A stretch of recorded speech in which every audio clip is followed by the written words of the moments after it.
Nelson Mandela Bay Metro. Then, in eThekwini earlier this week, the Hawks Priority Crime Unit swooping on city officials suspected of looting the water department through a series of fraudulent transactions believed to be to the value of around 700 million rand. So what do we need to do to get our towns, cities and rural districts back up and running?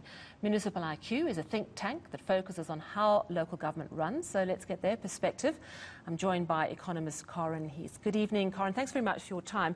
Let's start in the northwest, because that sounds in a way like progress. We've known of like these towns and cities just in a terrible state, and this is quite a drastic move, but is it a really good move? Does it show the sort of firm accountability that we need?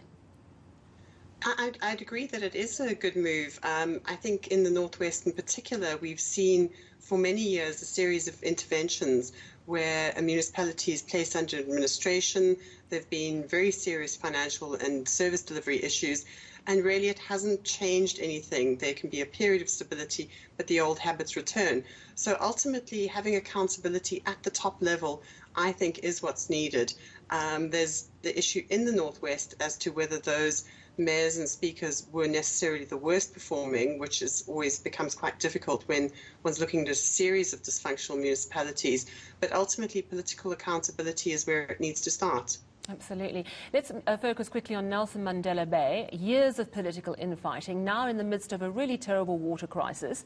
Is it purely to do with a crippling drought that they're in this water crisis? Or do the people who run the city actually have to account for not only perhaps not looking after the infrastructure, but also being too distracted by the infighting?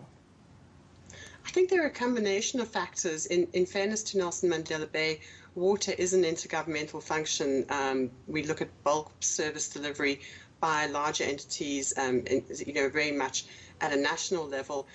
So there is an issue around coordinating with those building dams. So for many years, colleagues in water services have said that there isn't really a water problem in the Eastern Cape. There's a dam problem, and those dams should have been built.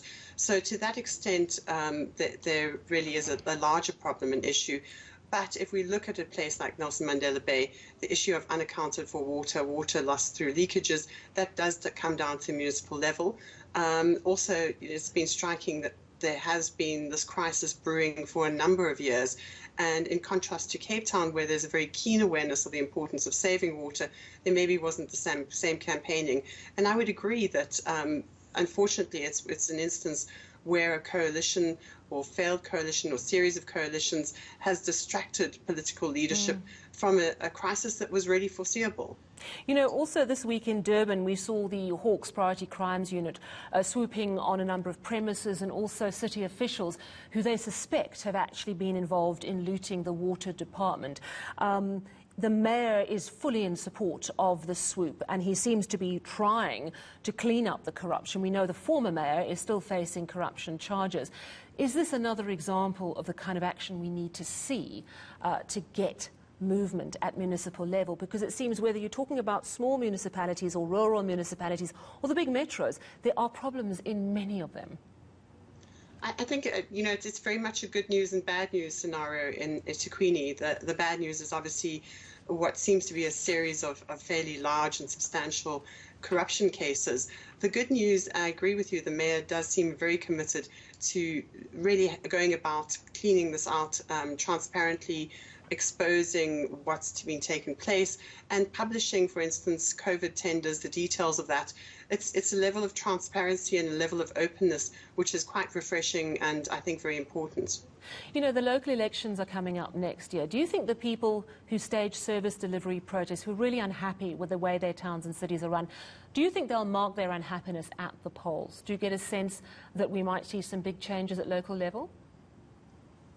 It is possible. The problem is I think every constituency has a reason to be aggrieved with various political parties.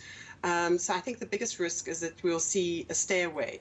In the past, when we've looked at places where there have been serious service delivery protests, what we tend to see is not a change in political leadership, but communities just not voting, which is very unfortunate because ultimately for citizens and residents, the ballot box is the best form of accountability.